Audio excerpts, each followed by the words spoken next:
ए भगवान, ये कैसी रोटी बनाई है। हमारी तो किस्मत ही फूट गई जो तुझे ब्याह कर ले आए। तेरी माँ ने तुझे खाना बनाना भी नहीं सिखाया। न सब्जी में स्वाद है और न रोटी गोल बनी है। हेमा की सास भाग्यवती रोज गोल रोटी बनाने को लेकर हेमा को ताने देती है। हेमा को खाना बनाना नहीं आता है। लखनपुर गांव में हेमा अपनी सास भाग्यवती के साथ रहती है। हेमा की नई नई शादी हुई है। उसका पति योगेश शहर में मजदूरी का काम करता है और हेमा गाँव में अपनी सास भाग्यवती की सेवा। लेकिन भाग्यवती हेमा से कभी खुश नहीं रहती। हेमा के माता पिता बहुत गरीब हैं। इस कारण हेमा अपनी शादी में कुछ दहेज भी नहीं लाई। भाग्यवती हेमा को कभी उसकी गरीबी के ताने देती तो कभी उसके बनाए खाने में नुक्स निकालती। बेचारी हेमा इन सब से बहुत दुखी रहती थी। भाग्यवती उससे घर के सारे काम करवाती, लेकिन फिर भी हेमा को ताने ही सुनने पड़ते थे। एक दिन, गरम जली नाच बेटी, कैसा खाना बनाया है। सब्जी जली हुई है, रोटियां कच्ची, निकल जा मेरे घर से। और भाग्यवती हेमा को धक्के मार कर घर से निकाल देती है। माँ जी मुझे घर से मत निकालो, मैं अब अच्छा खाना बनाना सीख लूंगी। जाकर अपनी माँ से अच्छा खाना बनाना सीख, उसके बाद मेरे घर आना। बेचारी हेमा के पास मायके जाने के लिए पैसे भी नहीं थे। उसका घर दूसरे गांव में था जो यहाँ से काफी दूर था। हेमा पैदल ही चलने लगी। काफी दूर चलते चलते हेमा थक गई और एक पेड़ की छांव में बैठ गई। वहाँ बैठकर उसने अपने मन में सोचा, काश मैं घर से कुछ खाने के लिए लेकर चलती। अब तो जोरों की भूख लगी है। यहाँ आसपास खाने के लिए कुछ भी नहीं है। अभी तो बहुत दूर पैदल चलना है। मेरे पास पैसे भी नहीं है। मैं भूखी प्यासी कैसे अपने घर तक पहुँच पाऊंगी। काश कि मेरे पास कुछ पैसा और खाना होता। हेमा ने इतना सोचा ही था कि उसके सामने नोटों की गड्डी और एक थाली में खाना आ गया। अरे, ये पैसे और ये खाना कहाँ से आया। तभी जिस पेड़ की छांव में हेमा बैठी थी उसमें से आवाज आई, बेटी, तुम्हें ये पैसे और खाना मैंने दिया है। लेकिन एक पेड़ भला पैसे और खाना कैसे दे सकता है। बेटी, मैं एक जादुई पेड़ हूँ। मैं किसी भी दुखी इंसान की मदद कर सकता हूँ और उसे उसकी मनचाही चीज दे सकता हूँ। तुमने पैसे और खाने की इच्छा जताई थी, इसलिए मैंने तुम्हें पैसे और खाना दिया। लेकिन तुम इस जंगल में अकेली क्या कर रही हो। तब हेमा ने उस जादुई पेड़ को सारी बात बताई। बेटी, तुम्हारी परेशानी का हल मेरे पास है। बेटी, मैं तुम्हें अपना एक तना दूंगा। तुम उस तने से चक्की बेलन बना लेना। मेरे तने से बना हुआ चक्की बेलन भी मेरी तरह ही जादुई होगा। उससे अपने आप गोल रोटियां बनने लगेंगी। बस तुम्हें उस चक्की बेलन के सामने अपने मन की इच्छा बतानी है और जो भी तुम्हें चाहिए वो चक्की बेलन तुम्हें दे देगी। पेड़ की बात सुनते ही हेमा बहुत खुश हो गई।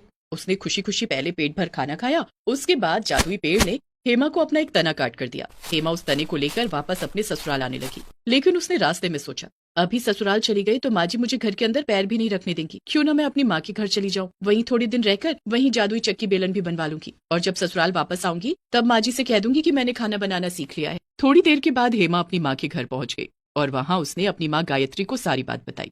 हेमा बेटा, तू कल ही उस जादुई पेड़ के तने से एक चक्की बेलन बनवा लेना। कुछ दिन हम भी इसके जादू का इस्तेमाल कर लेंगे। हाँ माँ, जादुई चक्की बेलन से तुम्हारी गरीबी भी दूर हो जाएगी। उस रात सब लोग खाना खाकर सो गए। दूसरे दिन सुबह हेमा ने उस जादुई पेड़ के तने से एक चक्की बेलन बनवाया। माँ, मैंने जादुई चक्की बेलन बनवा लिया है, क्यों ना हम इससे रुपए पैसे मांग कर देखें। हेमा ने जादुई चक्की बेलन को जमीन पर रख दिया और खुद उसके सामने बैठ गई और अपने मन में सोचने लगी, मेरे माता पिता बहुत गरीब हैं। काश इनके पास अच्छे पैसे होते तो इनकी गरीबी दूर हो जाती। हेमा के इतना सोचते ही जादुई चक्की पर अपने आप बेलन चलने लगी और उसमें से रुपए पैसे निकलने लगे। देखते ही देखते उस जादुई चक्की बेलन से काफी सारे रुपए पैसे निकलकर बाहर आ गए। इतने सारे रुपए।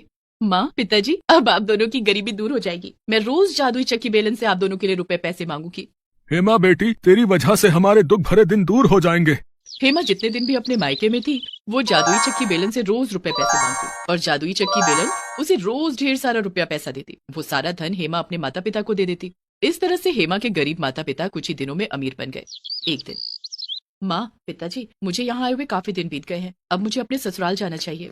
ठीक है हेमा बेटी, लेकिन वहाँ पर तुम अपना और इस जादुई चक्की बेलन का ख्याल रखना। माता पिता से गले मिलकर हेमा वापस अपने ससुराल जाने के लिए चल पड़ी। हेमा के माता पिता ने उसे और उसकी सास के लिए काफी सारे महंगे कपड़े और गहने दिए। सारा सामान और जादुई चक्की बेलन लेकर हेमा अपनी ससुराल पहुंची। आ गई महारानी, इतने दिन मायके रहकर आई हो। माँ ने कुछ सिखाकर भेजा है या नहीं। माँ जी, मैं अब घर का सारा काम सीख कर आई हूँ। मैं खाना बनाना और गोल रोटियां बनानी भी सीख कर आई हूँ। तभी भाग्यवती की नजर हेमा के थैले पर गई। थैले में क्या लेकर आई हो। माँ और पिताजी ने आपके लिए कुछ कपड़े और गहने भेजे हैं। हेमा ने कपड़े और गहने निकालकर भाग्यवती को दे दिया, जिसे देखकर भाग्यवती चौंक गई। ये तो बहुत महंगे कपड़े हैं और ये सोने के जेवर। तुम्हारे माता पिता के पास इतना पैसा कहाँ से आया।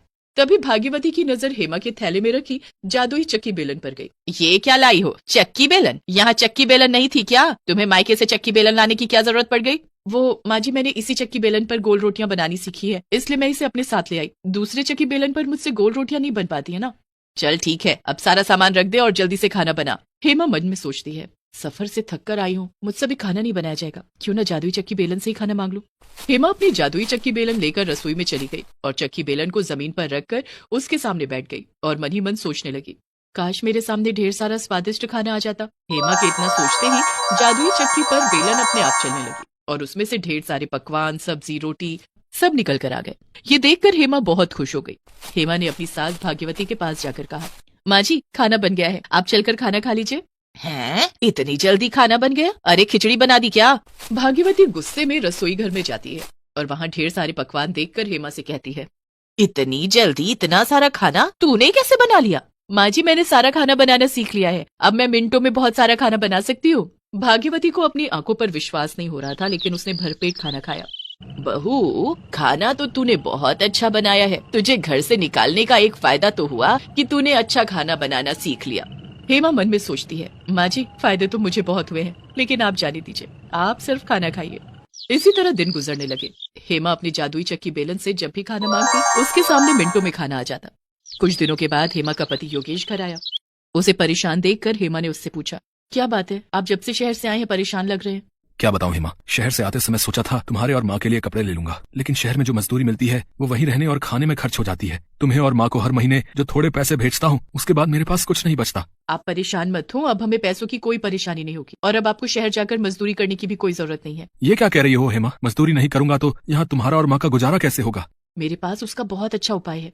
हेमा ने योगेश को जादुई चक्की बेलन के बारे में सब कुछ बता दिया और उसे जादुई चक्की बेलन से ढेर सारे पैसे भी निकाल कर दिए, लेकिन ये सब करते हुए भाग्यवती ने देख लिया। तो ये राज है, जादुई चक्की बेलन से हेमा रुपए, पैसे, खाना सब कुछ मांग सकती है। मैं इस जादुई चक्की बेलन को चुरा लूंगी। हाँ। उस रात जब सब लोग खाना खाकर सो गए, तब चुपके से भाग्यवती ने चक्की को हाथ लगाया। बेलन अपने आप उठकर हेमा की पिटाई करने लगी। बेलन की ताबड़तोड़ मार खाकर हेमा दर्द से चिल्लाने लगी, अरे कोई मुझे बचाओ, इस बेलन को रोको, नहीं तो ये बेलन मुझे मार डालेगा। भाग्यवती की चीख सुनकर हेमा और योगेश दौड़कर वहाँ गए। हेमा ने अपने मन में सोचा, काश इस बेलन से माँ जी की और पिटाई हो जाती।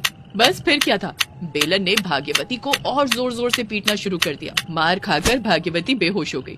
हेमा, इस जादुई बेलन को रोको, नहीं तो माँ मर जाएगी। हेमा ने मन में सोचा, काश अब ये बेलन रुक जाए, और जादुई बेलन रुक गई। हेमा और योगेश ने भाग्यवती की मरहम पट्टी की। भाग्यवती को अब सबक मिल चुका था। उसने कसम खाई कि वो जादुई चक्की बेलन को कभी हाथ नहीं लगाएगी।